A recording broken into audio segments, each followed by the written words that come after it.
తండ్రి అనే మాట చిన్న మాట కాదు మహేంద్ర. అది పెద్ద పదవి. తను నీకు సాయం చేసినందుకు నువ్వు తిరిగి సాయం చేయొచ్చు. తను నీకు డబ్బులిచ్చినందుకు నువ్వు తిరిగి డబ్బు ఇవ్వచ్చు. అలానే తను నీకు ఇంకో రకంగా మోరల్ సపోర్ట్ చేస్తే నువ్వు మోరల్గా సపోర్ట్ చెయ్యొచ్చు. అంతేగాని తను నీకు ఏదో సాయం చేశాడని, మిమ్మల్ని ఏదో ఆదుకున్నాడని, తనకి తండ్రినని నీకు నువ్వు ప్రకటించుకోవటం ఎంతవరకు కరెక్ట్?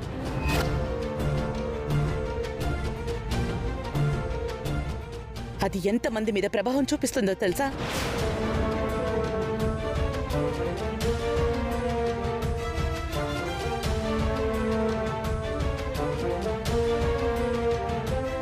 నేను ఇవన్నీ ఆలోచించలేదనుపమా. ఆలోచించాలి. ఆలోచించకుండా ఎలా మాట్లాడతావు మహేంద్ర? రేపు నువ్వు ఎంతమందికి సమాధానం చెప్పాల్సి వస్తుంది? ఆ టైంలో నాకు మనోనే కనిపించాడు. చుట్టూ ఉన్న ప్రపంచం కనిపించలేదు. అందుకే నేను ఆ నిర్ణయం తీసుకున్నాను. తండ్రి అనే ప్రస్తావన వచ్చినప్పుడు మను తలదించుకోకూడదు. అందుకే నేను అలా చేశాను. నేను మంచి చేయడం కోసమే కదా ఇదంతా చేసింది. మంచి జరగడం కోసమే కదా. మీరు మంచి కోసమే చేశారు మావయ్య, కాదండం లేదు. కానీ దాని తర్వాత వచ్చే పర్యవసానాలు మీరు ఆలోచించలేదు. మీరలా మాట్లాడడం వల్ల ఎంతమంది మెదళ్ళలో ఎన్ని ప్రశ్నలు నాటారో తెలుసా? ఎంతమందికి సమాధానం చెప్పాలో తెలుసా? చెప్తానమ్మా, అందరికీ సమాధానం చెప్తాను. అడిగిన వాళ్ళందరికీ, అవమానించిన వాళ్ళందరికీ సమాధానం చెప్తాను. నాకు ఇలాంటి ప్రమాదాలు ఎదురైతే ఎదుర్కొనే ధైర్యం ఉంది. ఎవరెన్ని రాళ్లు విసిరినా గాని భరిస్తాను. రాళ్లు విసిరేవాళ్లు రాళ్లు విసురుతూ ఉంటారు, పూలు విసిరేవాళ్లు పూలు విసురుతూ ఉంటారు. పూలు విసిరినప్పుడు సంతోషపడి, రాళ్లు విసిరినప్పుడు కుంగిపోయే స్వభావం కాదు ఈ మహేంద్ర భూషణ్ది.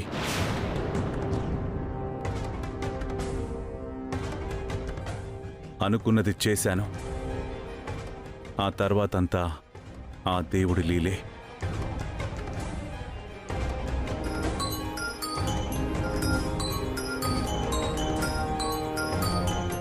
హలో అన్నయ్య.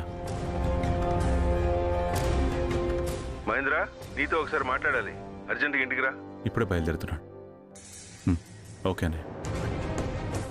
అన్నయ్య రమ్మంటున్నాడు, నేను వెళ్ళొస్తాను.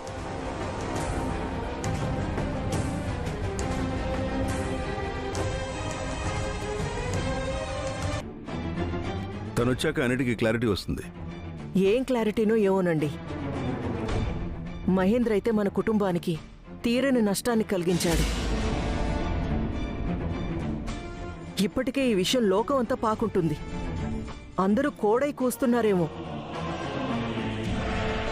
ఎవరు చూసినా ఈ విషయం గురించే మాట్లాడుకుంటున్నారు కావచ్చు. దేవయాని, ప్లీజ్, నేను ఇప్పటికే చాలా చిరాకులో ఉన్నాను. నువ్వేదేదో మాట్లాడి నాకు ఇంకా చిరాకు తెప్పించుకో. అది కాదండి, ఇరుగు పొరుగు వాళ్ళందరూ ఏమనుకుంటున్నారో తెలుసా? భూషణ్ ఫ్యామిలీ అంటే ఎంత గౌరవమైన కుటుంబం. వాళ్ళందరూ ఒకరికి సాయం చేసేవాళ్లే కాని ఎవరికి ఎప్పుడూ ఏ చెడు తలపెట్టరు. అలాంటిది ఇప్పుడు మహేంద్రలా తప్పు చేయడమేంటి? అంటే తను ఈ ఒక్క తప్పే చేశాడా, లేదంటే ఇంకేమైనా తప్పులు చేశాడా అని ఒక్కొక్కరు ఒక్కో రకంగా అంటున్నారంట. వాళ్ళు అంటున్నారా లేదా నువ్వే ఊహించుకుంటున్నావా? చచ్చ, నేనెందుకు ఊహించుకుంటానండి? వాళ్ళు అనుకుంటున్నవే నేను మీతో చెప్తున్నాను. కాలం మన మీద పగబట్టినట్టుందండి. అందుకే ఇలా మన కుటుంబంలో అనర్థాలు జరుగుతున్నాయి. ఎప్పుడు ఏం జరుగుతుందోనని నాకు చాలా భయంగా ఉందండి. నాకు కూడా అలాగే ఉంది దేవయాని. అసలు మహేంద్ర ఆ నిర్ణయం తీసుకోవడం ఏంటో నాకు అర్థం కావట్లేదు. అప్పటికి మీరు నిజం చెప్పమని అడిగారు కదండి. మీరే కాదు, నేను శైలేంద్ర కూడా అడిగాం. కానీ తను మాత్రం అదే మాట చెప్తున్నాడు. అదైతే నిజం కాదు దేవి అని. అలా అని మీరెలా చెప్పగలరండి? నా తమ్ముడి గురించి నాకన్నా బాగా ఎవరికీ తెలియదు. తను నిప్పు, ఏ తప్పు చేయడు. వేరే వాళ్ళు తప్పటడుగులు వేస్తున్నా చూస్తూ ఊరుకోలేడు. అదే నిజమేనండి. కానీ ఇప్పుడు ఇలా ఎందుకు చేశాడు? ఆ విషయమే తెలియక నా బుర్ర పాడైపోతుంది. నువ్వు ఇంకా అనవసరమైన ప్రశ్నలు వేయకు. అది కాదండి, మహేంద్ర ఈరోజు అందరి ముందు మను తన కొడుకని చెప్పాడు కదా. ఆ తర్వాత మనం అడిగినప్పుడు కూడా మను నా కొడుకు, నేను తన తండ్రినే, ఇందులో చెప్పడానికి ఇంకేం లేదని చెప్పి అన్నాడు కదా. అవును అన్నాడు. అయితే ఏంటి ఇప్పుడు? అదే ఈరోజు మను తన కొడుకని అన్నాడు, రేపు అనుపమ తన భార్యని అంటాడే. ఏయ్, నోర్మై! నోటికి ఏదొస్తే అది వాగేయటమేనా? అసలు నీ ఉద్దేశం ఏంటి? ఎందుకు ఇలా మాట్లాడుతున్నావు? తనేం అలా చేసే మనిషి కాదు. నువ్వేం మాట్లాడకుండా ఉండమని చెప్పాను కదా, అలాగే ఉండు.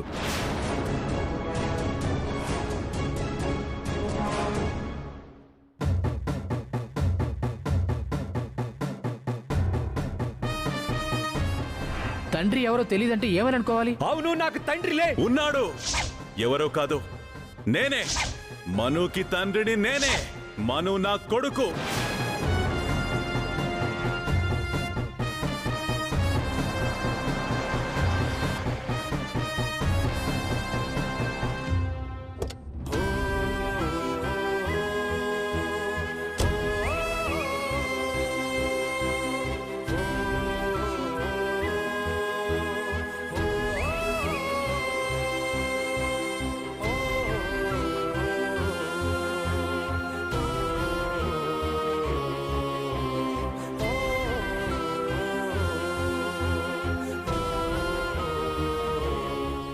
ఏంటి మను గారు, బాధపడుతున్నారా?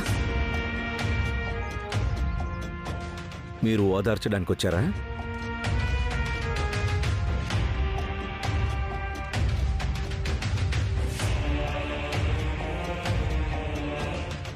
మీ అంతటా మీరే వచ్చారా లేక మీ మామయ్య గారు పంపిస్తే వచ్చారా?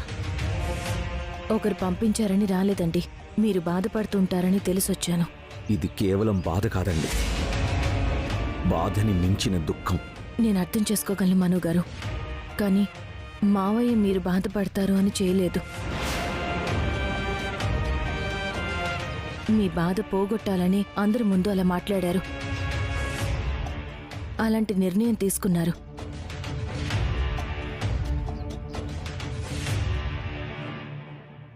మా బాధ ఏదో మేం పడేవాళ్ళం కదా, సార్ ఎందుకు అంతలా రియాక్ట్ అవ్వాలి? తెలీదు, కానీ మావయ్య మొదటి నుంచి మీ విషయంలో చాలా ఎమోషనల్గా రియాక్ట్ అవుతున్నారు. ఎప్పుడైతే మీరిద్దరూ తల్లి కొడుకులు అని తెలిసిందో, తండ్రి విషయంలో మీ ఇద్దరి మధ్య గొడవలు వస్తున్నాయని తెలిసిందో, అప్పటినుంచి మావయ్య చాలా ఎమోషనల్గా ఉన్నారు. ఒకవేళ జగతి మేడంని, రిషి సార్ని మీలో ఊహించుకుంటున్నారో ఏమో.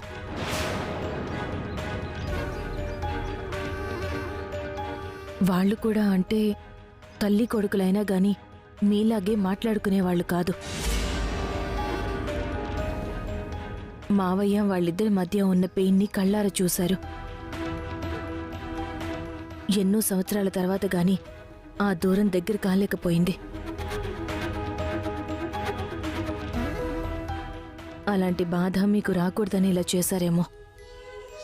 మీ మామయ్య తరపున వకాల్తా పుచ్చుకొని మీరు బాగానే సపోర్ట్ చేస్తున్నారండి. నేనిప్పుడు ఆయన తప్పు చేశాడనో ఇంకేదో చేశాడనో ఆయన్ని తప్పు పట్టడం లేదు. కానీ జరిగిన దానివల్ల మాకు ఎంత మంచి జరిగిందో తెలియదు, కానీ ఇంకా కొత్తగా అవమానాలు ఎదుర్కోవాల్సి వస్తున్నాయి. కాలేజ్లో దేవయాని గారు మీతో మాట్లాడిన మాటలు నేను విన్నాను. ఒకవేళ తను నీ భర్త అయితే నీ మెళ్ళో తాళ్ళుండాలి కదా, తాళి లేదు అంటే మహేంద్రకి నీకు మధ్య ఏదన్నా ఇల్లీగల్.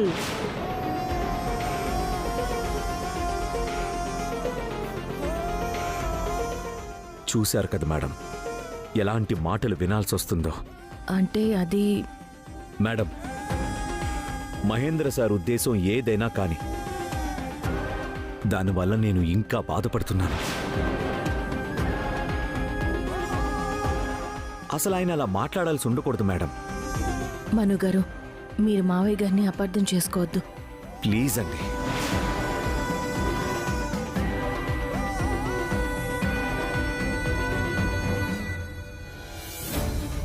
అసలేంట్రా మనుగా ఇది? నీకు నా మరదలు విపరీతంగా సపోర్ట్ చేస్తుంది. ఇదంతా చూస్తుంటే నా మైండ్ పనిచేయట్లేదు. ఉండండి, మీ సంగతి చెప్తాను.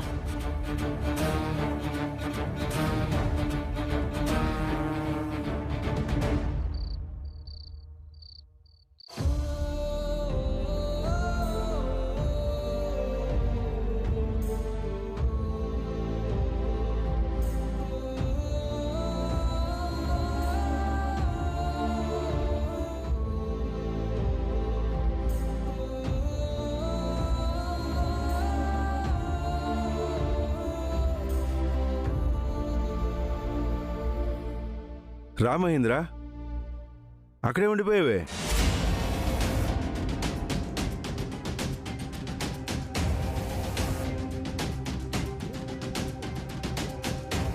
కూర్చో.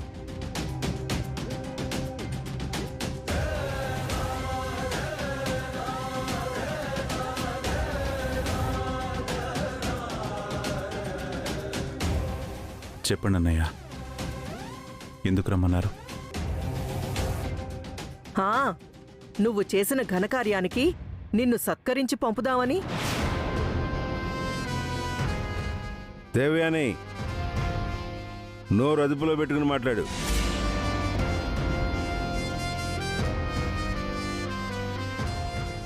చెప్పు మహేంద్ర,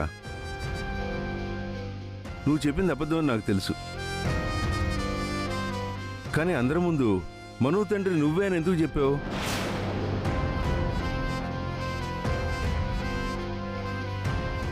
ఈ విషయం గురించి అప్పుడే అడిగాం, కానీ నువ్వు ఆ సిచ్యువేషన్లో ఏమీ చెప్పలేదు. మేమిప్పుడు అలా అన్నామా బాబాయ్? ఎందుకు మీరు అలా అంటారు? మీరెంత మంచివారు మాకు తెలీదా?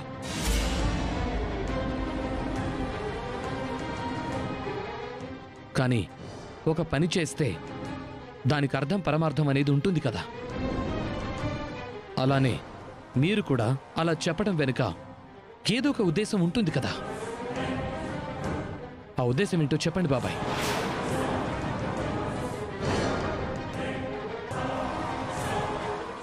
చెప్పు మహేంద్ర. అన్నయ్య, మను తండ్రి గురించి అందరూ క్వశ్చన్స్ చేస్తూ తనని హేళన చేస్తుంటే నేను చూడలేకపోయాను.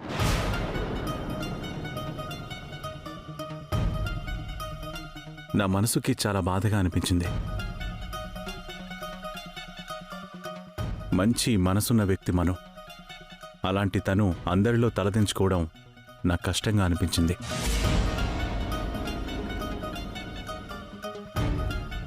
అందుకే నేను ఆ నిర్ణయం తీసుకున్నాను.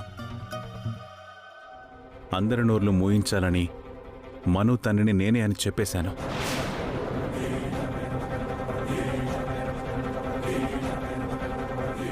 అంతే అన్నయ్య, ఇందులో మరే ఉద్దేశం లేదు. అంతేనా మహేంద్ర? ఇంకేం లేదు కదా? ఇంకేం లేదని చెప్తున్నాడు కదా, ఎందుకు గుచ్చి గుచ్చి అడుగుతున్నావు? అలా అంటారేంటండి? ఇప్పుడు నేనేమన్నానని?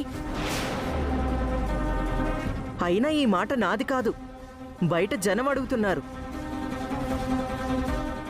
మాకంటే సమాధానం చెప్పవు, మేం నమ్ముతాం. కానీ జనానికి ఏం సమాధానం చెప్తావు?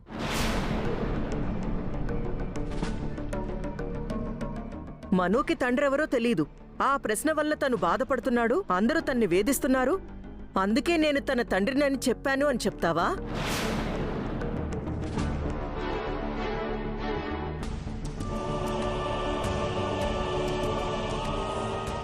అప్పుడు తండ్రినని చెప్పి ఇప్పుడు తండ్రిని కాదంటే ఎవరైనా నమ్ముతారా?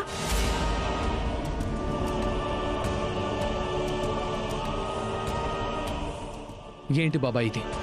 మీరిలా చేస్తారని నేనస్సలు ఊహించలేదు. నేనేదైనా తప్పటడుగు వేసినా, పొరపాటు చేసినా మీరు నన్ను మందలించాల్సింది పోయి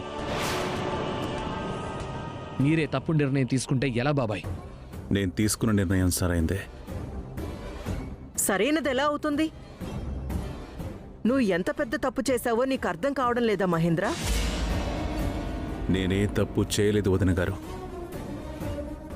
ఆ క్షణం నాకు అలా చెప్పాలనిపించింది, చెప్పాను. ఎవరు ఏమనుకున్నా నాకు అనవసరం.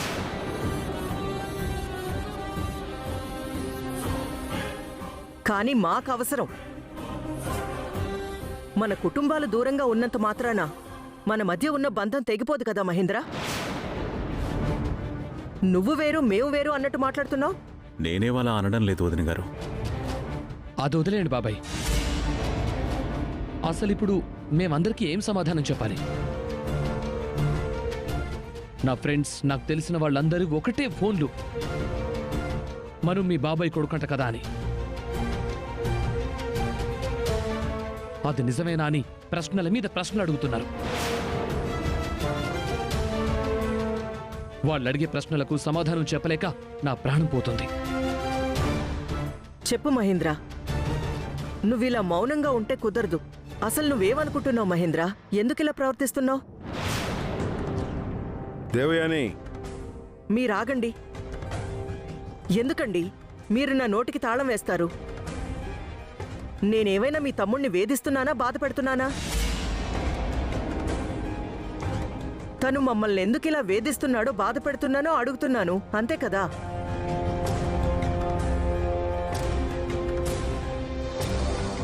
నువ్వు చెప్పు మహేంద్ర, రేపట్నుంచి మేమెలా బయట తిరగాలి? అసలు మేవేం తప్పు చేశాం? ఎందుకు నువ్వు చేసిన తప్పుకి మేము శిక్ష అనుభవించాలి? పాపం చిన్నమావయ్య ఏం సమాధానం చెప్పాలో తెలియక మౌనంగా ఉంటున్నారు. ఇంతవరకు మన కుటుంబానికి ఏ మచ్చ లేదు, కానీ నువ్వు మచ్చ తెచ్చిపెట్టావు. ఈ సంఘటన జరిగిన దగ్గర నుంచి నా మనసు మనసులా లేదు. అవమానంతో కుంగిపోతున్నాను.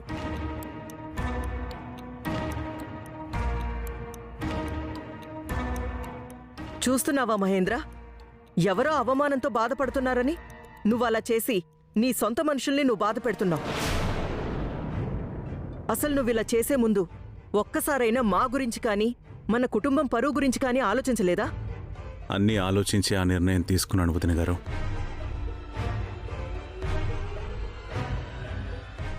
అందుకే అందరి ముందు ధైర్యంగా నేనే మను తండ్రినని చెప్పాను.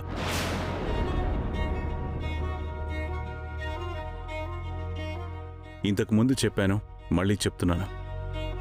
నేను చేసిన దాంట్లో నాదేం తప్పు లేదు, స్వార్థం కూడా లేదు. ఒక మంచి మనిషి కోసం అలా చెప్పాను. అది కాదు మహేంద్ర. సారీ అన్నయ్య. ఈ విషయంలో ఎవరేమనుకున్నా నేను తగ్గను.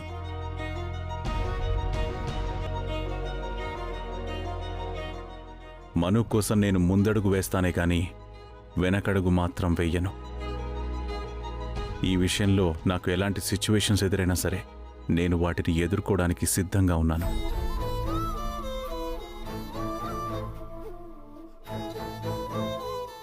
అన్నయ్య, నా మాటలు మిమ్మల్ని ఏమైనా నొప్పిస్తే నన్ను క్షమించండి అన్నయ్య.